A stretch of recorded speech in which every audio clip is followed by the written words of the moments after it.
the Duker, Larry Morrow, on WIXY 1260. Larry Morrow is one of the most familiar figures in Cleveland radio history, but as successful as the Duker and WIXY 1260 was in 1969, he said the station lacked a certain respect in the community, so one day he recalls getting a visit from the station manager. He said, Larry, how would you like to go to Vietnam?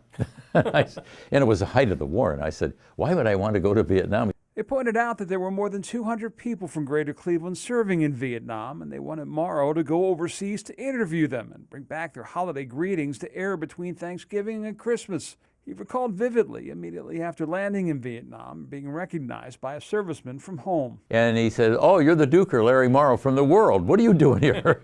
In all, Morrow would interview 55 local service members, interviews he thought were long lost, until 2 years ago when we found a few to play for him, hearing them for the first time in decades. 1:36 WIXY Thanksgiving time as WIXY brings the boys home from Vietnam.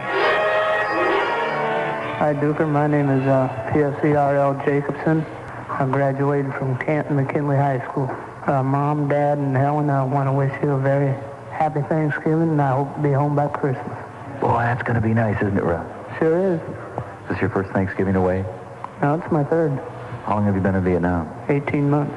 Want to play a song for your girl back home in Canton? I'd like to. Every day with you, girl. Boy, I tell you, Ross was so delightful to talk with, and wanted to play a song for Eleanor and his mother and father. Well, that's fun to listen to.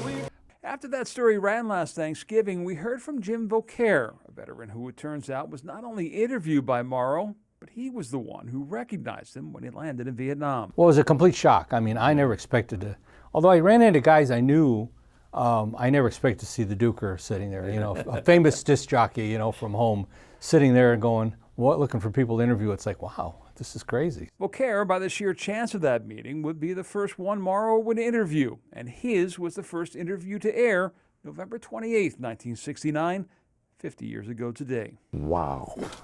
That is amazing. We decided to bring the two of them together to go over their memories, Morrow recalling the hurdles they had to jump through to even make the trip happen. And this was my note from the Congress of the United States saying, we cannot get you there. I didn't have any problem getting there. Yeah. Morrow made each person he interviewed a promise that when they got home, he would take them to lunch, never forgetting the ones who didn't have the opportunity, killed in action. So when the Vietnam Memorial Wall was dedicated in Washington in 1982, Morrow was there. And I reached up and touched their names and I said, I'm here for our lunch. I kept our agreement.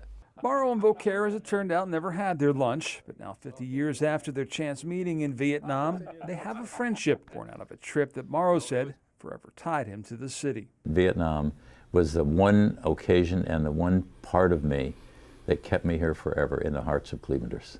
John Kasich, News 5.